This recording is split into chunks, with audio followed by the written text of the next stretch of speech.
All right, Rich, I'm going to leave it with you. Thank you for doing this, man. Good to see you Oh, again. no Appreciate it, worries. everybody. No worries.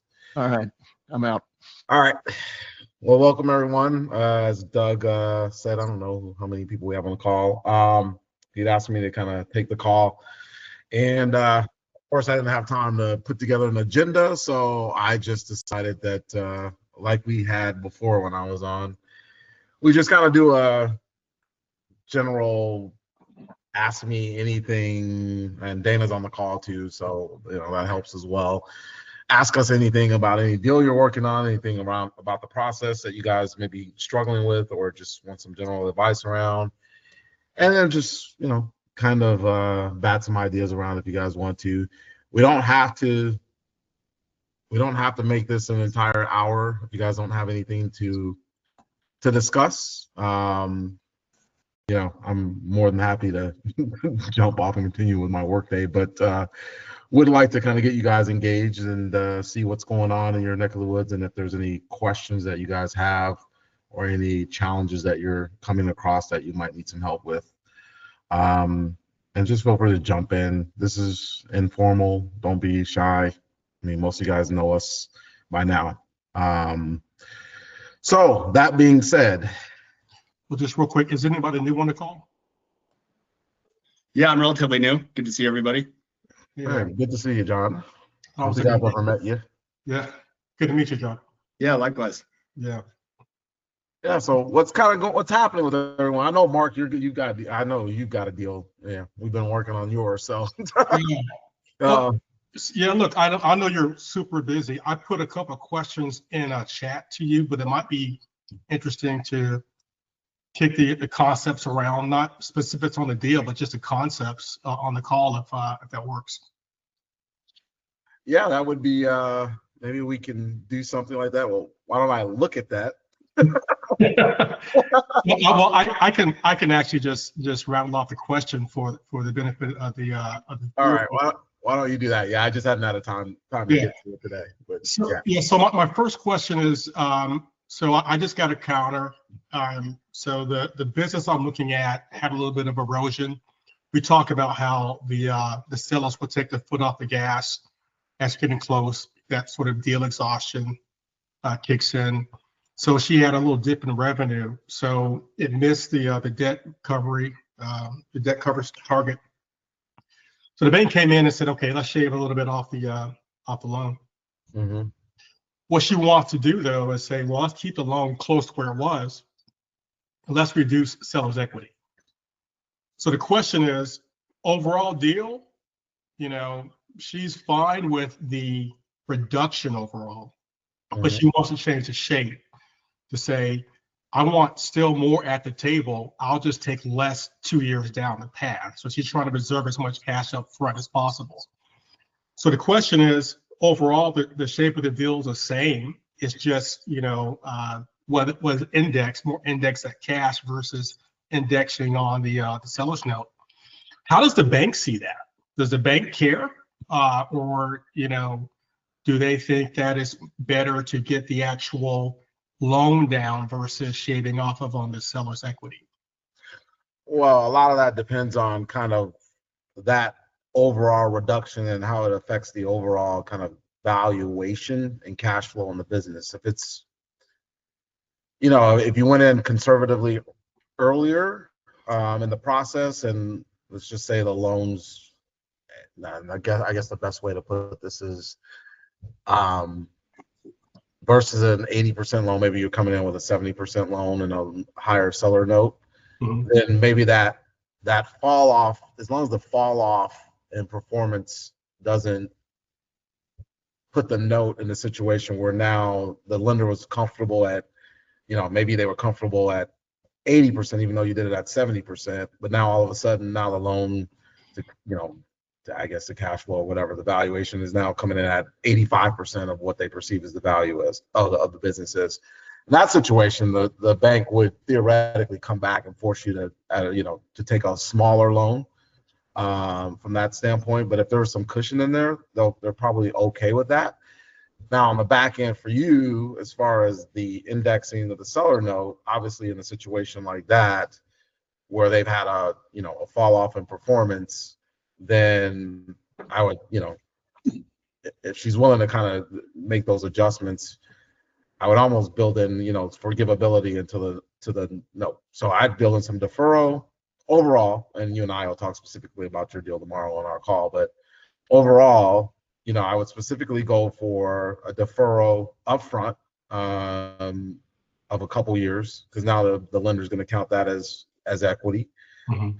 But then I'd also build in, just because of the lack of performance over the last year and to protect you on the downside, I would actually build in some forgivability into that note, so that if we don't hit certain targets, you don't end up paying for the business. You end up paying what the business is worth now, versus what it's been theoretically worth based on its past performance until the drop off. So in essence, you kind of protect your downside while also allowing that particular seller to have a little bit of upside, if you do hit those numbers. So there's ways to structure that sorry about that. There's ways to structure that and to get both parties to the table and to be happy with it. But obviously, from that standpoint, a drop off in performance, from my perspective, is always a reason to go back to the table, either to change the overall price, and or the structure of the deal. And to me, it seems like she's willing to kind of change the structure,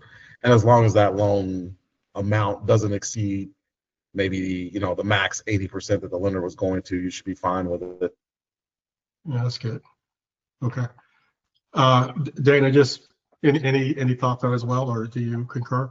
Yeah, I like the approach. I think I'd be pretty focused on why the fall off, and why they tell you, assuming they're honest, you'd recognize that and be able to get comfortable with it. But if you have any suspicions that it isn't, I like the forgivability of the seller note on the back end. I do think, I don't know how all the banks look at this these days. I know how I would have looked at it, and I would have questioned the real value. Because if, let's say, you go through with the transaction, make whatever adjustments, and ultimately you prove up that there was value there, proving that value was there is really a function of your efforts, not the seller's efforts. Right. You had to bring it back Right. in order to pay her for what she told you it was worth to begin with, and what you thought it was worth to begin with. So I'd be real careful about committing to the same price without having the ability to diminish that amount. And maybe there's a way to optionally That's smart. give them some kind of a payout if it does, merit the amount of debt that's on it. And there's risk in it for you, because you don't know. I mean, almost every one of these, there's stuff that, I would say every one of these, there's stuff in there that you just don't know about. Right. And you're going to be scrambling at times to, fix this or fix that never really came up in your conversation with the seller. And now all of a sudden you're looking at it ahead of time, and there's a drop off. I'd want some flexibility on what the real price is that you pay. I like that. That's helpful. Thanks, guys. Anybody else? That's a great segue into what I was going to ask you. We, as of like mid-December, we have a countersigned LOI on a home renovations business, and we kind of New Year rolling around, got started in on some due diligence. Sellers are filling out some information, and we had met up for lunch probably like the week before Christmas, and we get a little bit of a hint that 2024 was not what 2023 was, which is kind of what we were being sold. Now I'm looking at it. When do we begin negotiations on purchase price here, because revenue dropped off 25-30%. Then of course net margins aren't there either. So now I'm looking at a pretty significant deficit on net operating income in order to be able to service that loan. Yeah. Before we go and pull the trigger on thousands of dollars of proof of cash or due diligence, and it's a smaller deal with not a ton of overhead. Do we get the broker involved and see how he wants to start handling that? Do we open up the possibility that the seller finances a significant more portion of the note there so that we can relieve some of that DSCR? When, how, all those kind of sorts of things. So I think Dana said something earlier that I think is very important in this situation, and then I'll kind of address kind of the sequence of events. But the first thing I would do is find out, and Dana kind of pointed this out, why the drop in performance. What happened? Was it a significant customer that left the business? Was it something related to, you just didn't get enough, they didn't generate enough business in terms of projects? Is there something in the, within the operations of the business that caused profitability to fall? Or was it, you need to get to the bottom line answer as to kind of what's affected this last year's performance versus the prior year's performance to really understand if there was a structural change in the business. If it's something that was temporary, and they have some sort of evidence that it was just kind of a temporary one-time event or what have you, I might be okay with that. I was still going to build some protections in terms of, my offer price and my offer structure. But that makes me feel more comfortable than if it's something that dramatically happened in the business, like their top salesperson decided to leave and started taking customers with them or whatever, something like that. Right. That worries me a little bit more. So from that standpoint, I would find out why. Okay. Right. Then once you've kind of identified why, my approach, and other people have different ways of handling this, my approach is to make my lender the bad guy. So what I would do is go to my lender, provide all the information that I can on this deal, get a preliminary underwrite for the deal. And theoretically, if you've already talked to your lender, now you all of a sudden you come back and you're open and honest with them and with the lender, and you tell the lender that, hey, there's been a significant drop of performance in 2024. They're more likely they're going to kind of try to reprice the loan. And I would then use that as kind of the basis for my discussion with the broker that, hey, I think we may need to talk about repricing this thing or retrade. I won't even say, I don't like the term retrade, because I think retrade is more appropriate once you've kind of done a little bit more due diligence on it. In the very beginning of the deal, I would say, I just want to renegotiate possibly the price or terms of this deal. And look, this is what my lender's willing to give. We thought it was going to do a lot better. We thought the business was stronger than it appears to be. You've had this down performance. Okay, is there, let's figure out a way to get this deal done if you still want to get it done. If you're nervous about it and you can't sleep at night, I wouldn't do it. The sellers are great, and it's a low overhead business. So we'll have to add additional overhead, but I'm fine going into numbers. So business did like $1.9 million in 2023. The SDE cash flow, just north of 700, and couple employee, couple contractor business, project based, obviously mostly focused on kitchens and bathrooms. So the story we got from them was, it's a little bit of a roller coaster. 2022 was probably just shy of what 2024 did. I'd have to go back and quickly look at it. And now in 2022 or 2024, I'm sorry, so 1.8 in 2023. Now we're at 1.3 in 2024. So we went from 700 plus to somewhere just above 5. Called 530. And so five is the normal. You think the normal number? Probably, yeah. And the story is, when I asked them, hey, what happened in 2023? Kind of not the numbers guy, brother's the numbers guy. Like, we probably just got a good couple kitchen deals, right? And those can get pricey. You do 5-6 of those at $50,000-$60,000 a pop, and now you're at a $500,000 deficit. For one thing, I would say they've basically then given you the go ahead to revalue this business. I mean, if the normal number is 500, they just had one great year because they got a couple big jobs, then you should kind of discount that year. Now, this is a project-based business, so one thing you need to be careful of, and you can actually see the lumpiness of this now, because they had a great 2023 or what have you, is when you're buying a business like this, it's very important to understand what's in their whip. Like when you buy this business, what are you getting for the current jobs?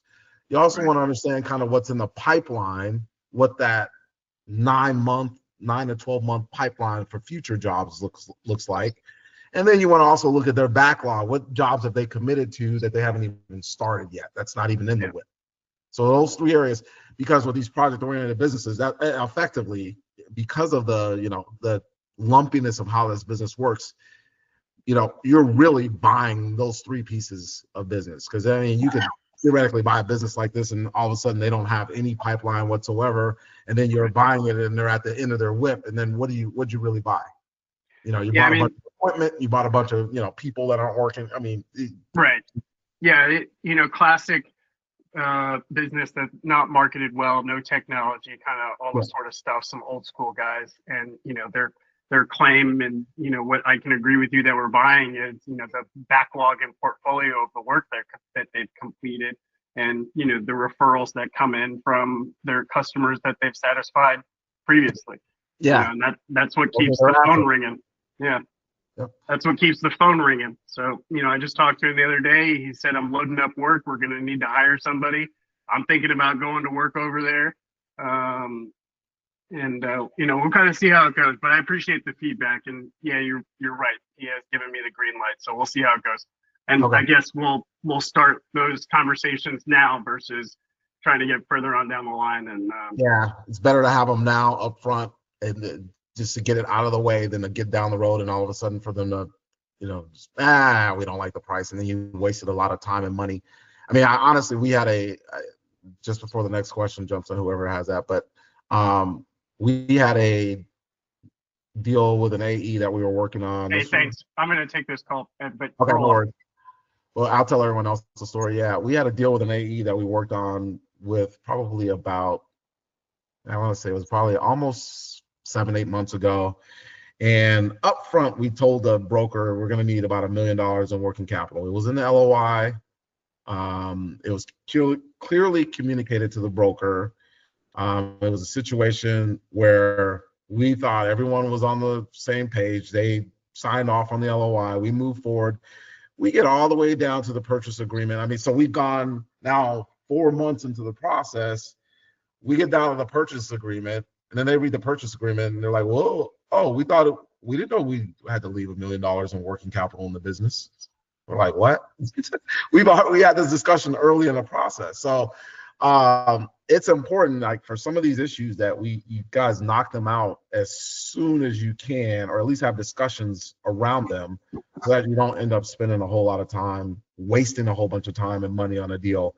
And really, the key points that you're really going to have to typically negotiate on these things that will be the most contentious are going to be around, obviously, the price. That's a given, but working capital, seller transition. Those are probably the two, I would say, the two most contentious issues. Everything else can kind of be worked out. So if you've got some insight into what that number should be, especially around the working capital, and obviously, if you understand enough about the business and understand exactly how long you want to keep the seller involved, I would say negotiate those sooner rather than later. Sometimes with working capital, you're not going to know till your QOE comes back. Sometimes you'll come across a small business that actually has good accounting information, and you can figure it out for yourself. A lot of times these smaller businesses have crappy accounting, and sometimes you just have to wait for someone who can actually put the books together. We have a deal right now where Vipo, who does a lot of our QOE work, had to actually put together the books for the seller's business because they report like once a year, and they only do it through their tax return. So there's nothing that we could really evaluate until people got in there and started digging around and put together estimated financials. So I mean, that's how sometimes you'll come across a lot of these deals that look like that. So Yeah, good question. Anyone else? I got a question. I'm a little bit earlier on in the journey, right? So I'm working to establish deal flow, right? A lot of that initial broker outreach. I feel very comfortable like reaching out to brokers, kind of starting that process. I've done a lot of real estate, sort of in a different arena, if you will. I would love to hear maybe just any insight on best practices, because what I'm finding is, yes, I'll go to all the deal sites and connect with deals that sort of fit my criteria, reach out to those people, but also trying to build, beyond that, right? So I'm sort of in the pipeline, I'm in the distro list. The hit rate I've gotten has not been that great. So I don't know if it's necessarily my approach, or is it just that's kind of standard in terms of how most business brokers operate? So, brokers in general only want to deal with people they think that can actually close a transaction. So they get tons and tons of inquiries. So they have to somehow screen out who they're talking to, because they just don't have enough time to talk to people about the same businesses over and over. So a lot of times they take the path of least resistance, and if they have a deal, they're going to go to their list of who's bought a business in the past, or whether they're a credible buyer that they know of through different media channels or different referral channels. So sometimes everyone else that's new that comes into this space ends up having a tough time dealing with brokers. Now, what I will say,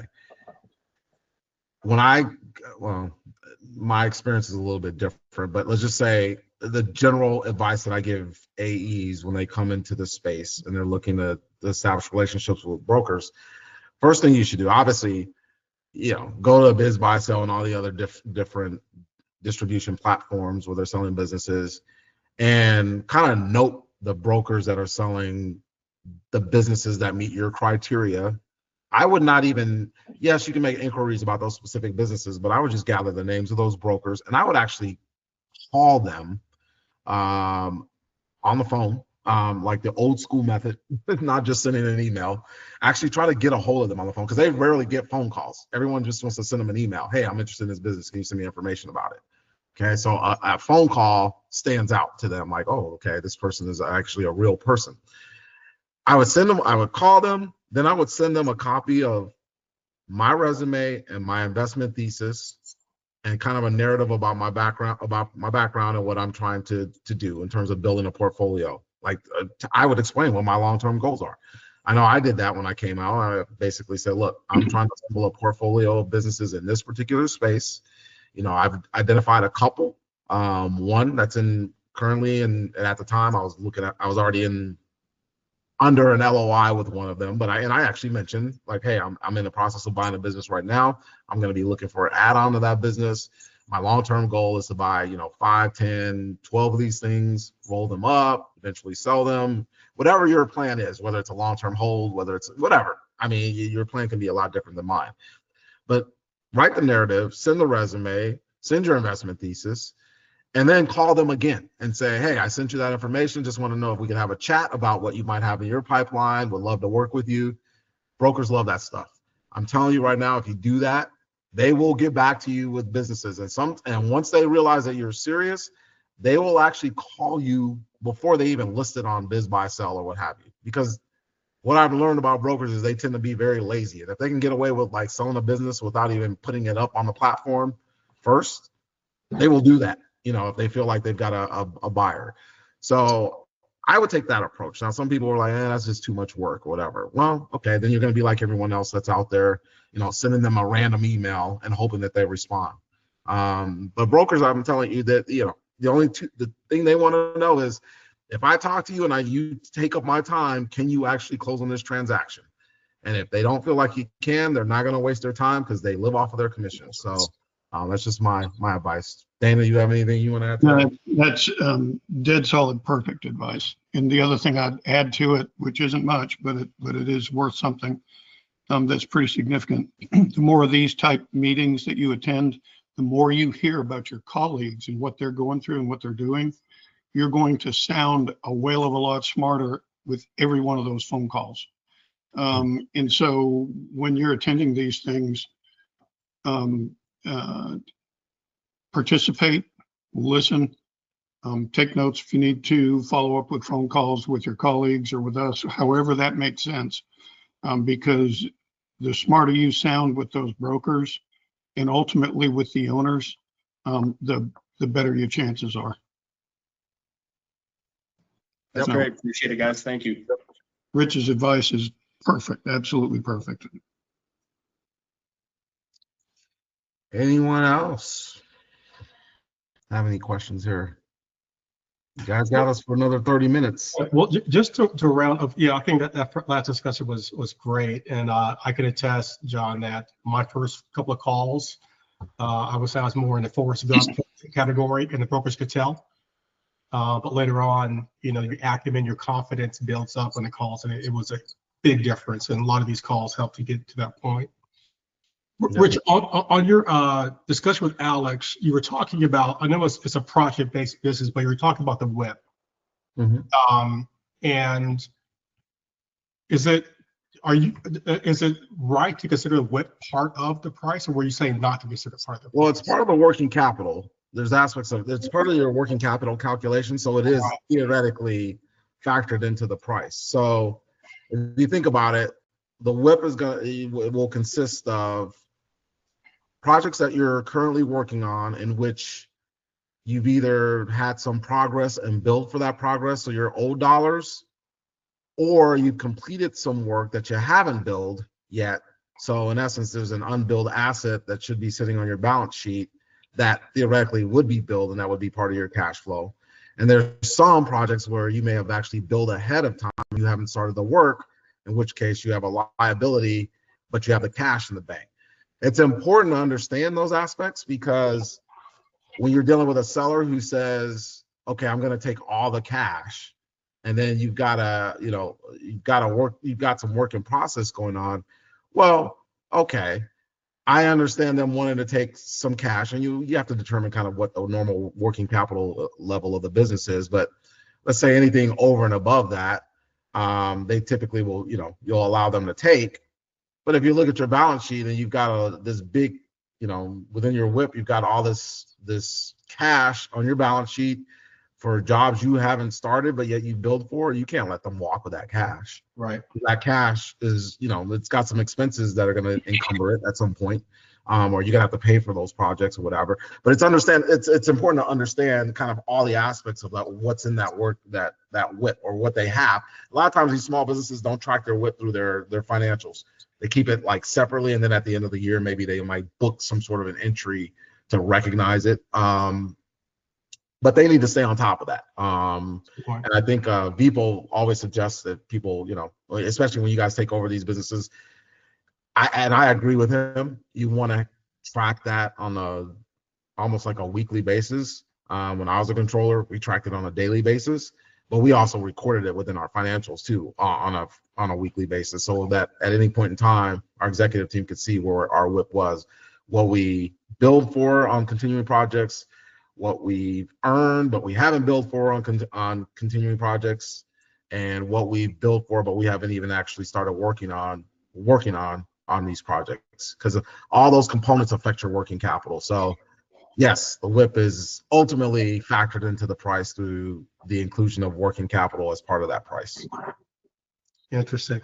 As you're talking, I think part of this also is in the negotiation phase, be careful or thoughtful about what you want to negotiate, because once you go from buyer to owner, you want to have that seller have the mentality of what the position is. So I guess what I'm saying is that there's a lot of discussions about, hey, I got business that's coming to pipeline, I want a piece of it because I earned it. But on the day that you close, the financial risk, the business risk is going on you, and it's no longer on them. So Yep. for them to have the mentality that this is still my business, I think part of that conversation starts during the negotiations of what really is yours and what really is mine as a buyer, and kind of have that tough conversation, because it's going to be really tough once the money starts flowing in a different direction. Yep. Yep. Good point. Absolutely right. Absolutely right. Good points, Mark. Anybody else? Come on, you guys got me. This is 25 minutes with Rich and Dana. No, just a thought, Mark. I like your point, but it strikes me that in having worked with a number of these guys that have bought one, closed with an owner, and now they've got a seller, but they arrived at a price based on the valuation of the company. And that typically over the last 3 years or however the valuation was determined on between the two individuals. And then you get into the real heavy negotiation about how much cash is coming out of the company. Okay. And Dick Hendy and I are going to talk about that next week when we talk about working capital and what that means, what it really is, and what's important. And we're going to hit some of the issue that you just raised just a minute ago, Rich. But what really gets interesting is I sit as an independent observer watching this after the fact. They arrived at a price based on the valuation of the company, based on historical performance. And you kind of base it on not only historical performance, what you think you can do with it. Okay. Yeah. And then when you get down to the very last minute of negotiation, they're talking about specific jobs that they think they earned. So in effect, they're double dipping into the valuation of the company. Look at your email, Rich. Yeah. Exactly. No, you nailed it, Dana. I just said that. I was like, hey, I've got Kroger and Albertsons, and I'm like, yeah, but that's an order. That's the company. That's not accounts payable, right? Or receivable. So yeah, and so they're double dipping. That's exactly what they're doing. But I get that because she's had this thing for 40 years. She's having a hard time letting it go. That's why your multiple might be a little higher for a company like that that's really worked hard, got long-term, great customer base, blah, blah, blah, versus another company that had a great 2023, but it was a one-time event. They got XYZ company that gave them a big job in 2024. There wasn't anything there, so they will hammer you till the cows come home to get, the Albertsons job cash. I mean, they will do that to you. Yeah. So to Rich's point, early in the negotiations, you control this as well, and don't fall in love with it, and be willing to let them know you're not in love yet. Okay. Exactly. For things like, for issues like that, we got this big order, what have you, whatever. Yeah, but you haven't executed on order. Okay, you let's just say you sold the order. All right. You sold the order. There's not, we haven't executed on, we haven't billed them for anything yet. So you have a lot of goods, you have a lot of raw materials. We don't really have any assets yet. We haven't generated any cash flow from this. We haven't paid out any expenses from this. Now, I'm amenable to the fact that you as a salesperson went out there and got this big order. But if we play it out this way, if you were a salesperson, I'm not going to pay you until that order is executed upon, until I started generating some revenue. Okay. But that's not built into the current valuation of the business. If it is, we're building it we're looking at the future, like Dana just talked about. We're looking at the future and we're projecting out from that standpoint. And from that standpoint, I get it that you want to include that as part of the valuation. But in essence, we paid you for your historical performance. This is a new deal. I would be willing to do this.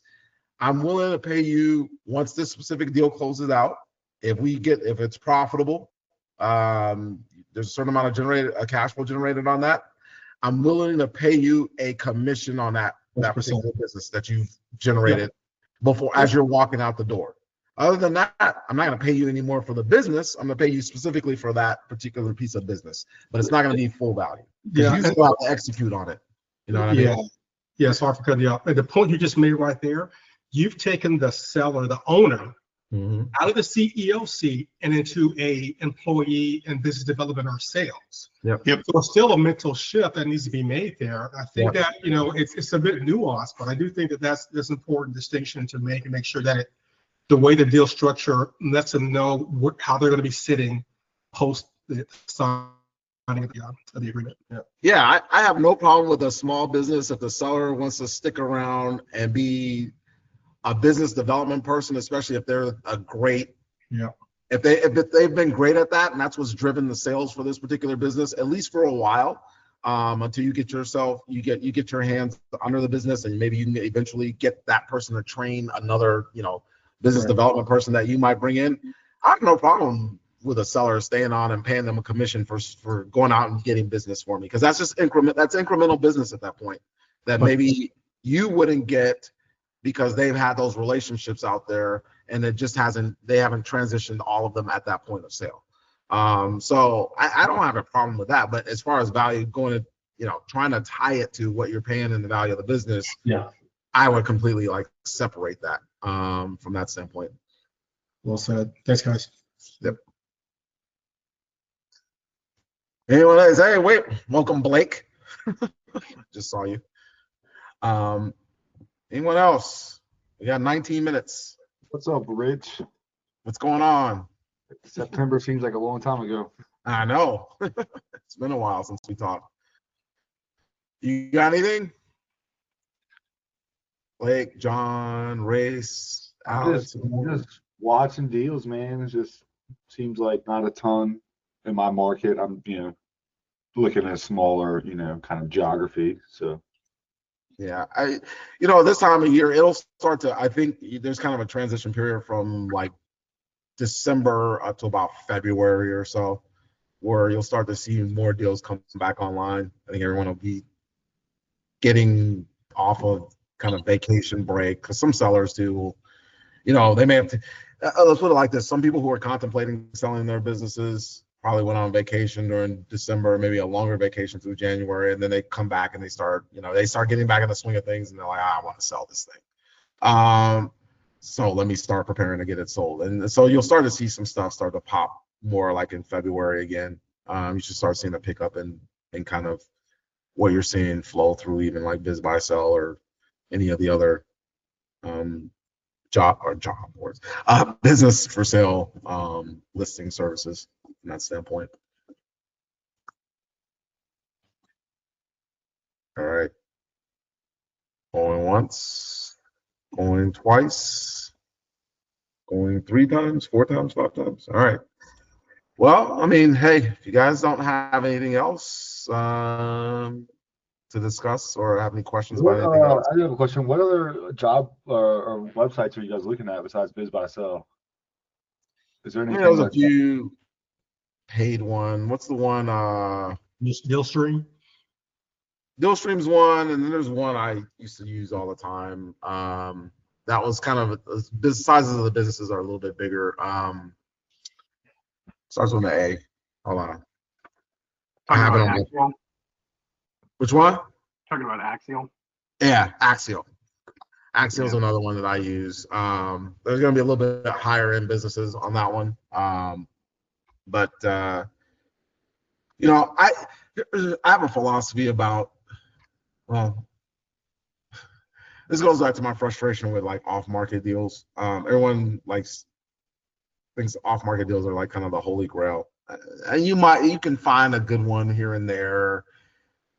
But my thing with it is there's so many businesses on the listing services. As long as you know how to offer, right, and speak to brokers and speak to sellers, you're gonna have plenty of deal flow. My thing with off-market businesses is this: number one, sellers aren't prepared to sell when you do reach them. Mm-hmm. When you do reach them, you do have to educate them on the process. They have to get all their documentation together. Then eventually they're going to end up trying to find a broker anyway, because they're going to realize how difficult it is just to sell a business on their own. Then by the time you get through this entire process, it's going to be 12, 18 months later. Okay, just because they're just not prepared to handle the volume of work required to sell a business. So you're basically hand-holding them all the way through. And then everyone that's selling a business that hasn't talked to a broker is going to think their business is, instead of it being worth $1 million, they're going to think it's worth $20 million because their buddy at the country club sold his technology company for 20x, and they were doing, $1 million in cash flow or something. Obviously, different type of business. If it's a small business, and that's not appropriate multiples, obviously, but that's what they're going to think, or they're going to think their business is worth what they need to pay off their house, not a realistic price, or whatever. So, it's just difficult to deal with off-market businesses. Again, we found a few for AEs that they've been able to close on, but to me, the on-market deals are just a lot easier to deal with. I was going to say you're working with brokers. Some brokers are just crappy, but just understand you got to go through a lot of, bad brokers sometimes to find good deals. But you're dealing with brokers, you're dealing with sellers who are ready to sell. You're dealing with, you're getting at least some information on the business that's put together if the broker's doing his or her job correctly. So I think they're just a lot easier to approach and a lot quicker to close. And so, I've bought, I think on my own, I've only bought 2 businesses, but both of my businesses came from, brokers. And obviously being on the other side of that as an investment banker, I've sold a number of businesses. And as a buy-side banker, I've helped acquire a number of businesses. So I think working with advisors is kind of, whether they're a sell-side advisor or a buy-side advisor or whoever, I think just smooths the transition of business ownership. It smooths the transaction. That is really what I'm trying to say. It smooths the ability to actually complete a transaction.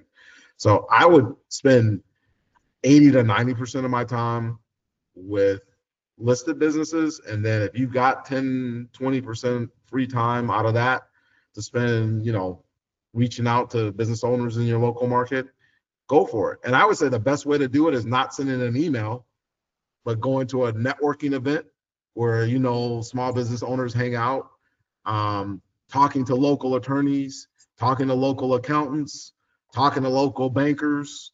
I wouldn't spend a whole lot of time looking on Google and then shooting an email to a business owner. I think you might find 1 out of 100 that way. Okay. But I think if you're going to actually go after the off-market deals, then you need to network with the people who have the ear of the owner. And I'd say that's going to, or you can directly get to them through a local event. Or a local, even a sponsoring event, sponsor a sports team. Then you get to meet the other owners that sponsor sports teams. Just stuff like that. Those are the best ways to find off-market deals, in my opinion, from that standpoint. I know I went on a rant on that and that was off topic, but yeah, I always feel like I need to say that just because I get frustrated when people call me up. Hey, Rich, any off-market deals? No, go to your chamber of commerce and go to a networking event. That's the first thing I tell people. Go get to know those people, and you'll, that'll provide much more of an opportunity than, calling somebody up on the phone cold. All right. Well, looks like that's it. Hey, you guys, thanks for hopping on. I'm glad I could do this. I miss doing this every once in a while.